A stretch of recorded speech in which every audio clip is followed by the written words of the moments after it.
Would you believe your child if she said she doesn't remember the night someone disappeared? Her daughter's friend stayed over one night. The next morning, she was missing, and the daughter couldn't remember what happened. Laura Price had worked the late shift again. It was almost 9 p.m. when she came home to the quiet little house on Willow Street, the kind of suburban street where the loudest noise at night was a barking dog or a sprinkler clicking in the distance. She kicked off her shoes, set down her hospital bag, and told herself she'd make it through one more week before her next day off. Her daughter Sophie was already waiting in the living room. 13 years old, shy, the kind of girl who'd rather draw in her sketchbook than talk on the phone. That night, Sophie had a small, hopeful smile. "Mom, can my friend Lily stay over? From my online art class?" Laura hesitated. She barely knew this kid. But Sophie had never asked for a sleepover before. A friend, finally. Something normal. That word had started to feel foreign in their lives lately. She said yes. A few minutes later, a silver sedan pulled up outside. A woman waved from the driver's seat but never came to the door.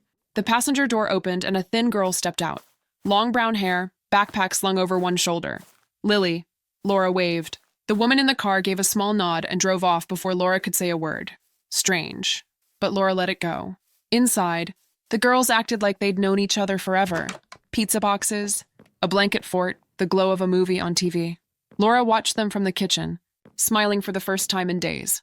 She snapped a quick picture of them, 2 laughing faces half hidden under a blanket, and posted it to her private Instagram, just for family. Just a happy little moment. By midnight, she could still hear their muffled voices through the wall, whispering, giggling, the sound of a new friendship forming.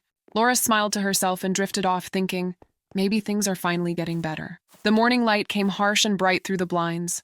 Laura woke to the smell of cold pizza. She checked the clock, 8:17 a.m. Her body ached from another night of broken sleep.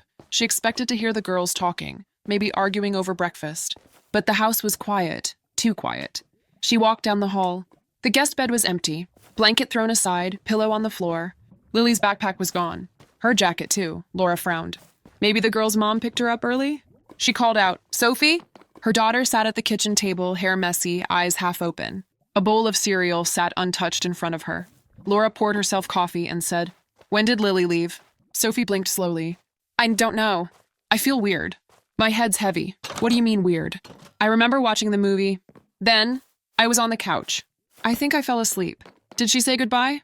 Laura's pulse picked up. "No, her stuff's gone." Sophie looked up, confused. "Gone?" Laura checked the front door, locked from the inside.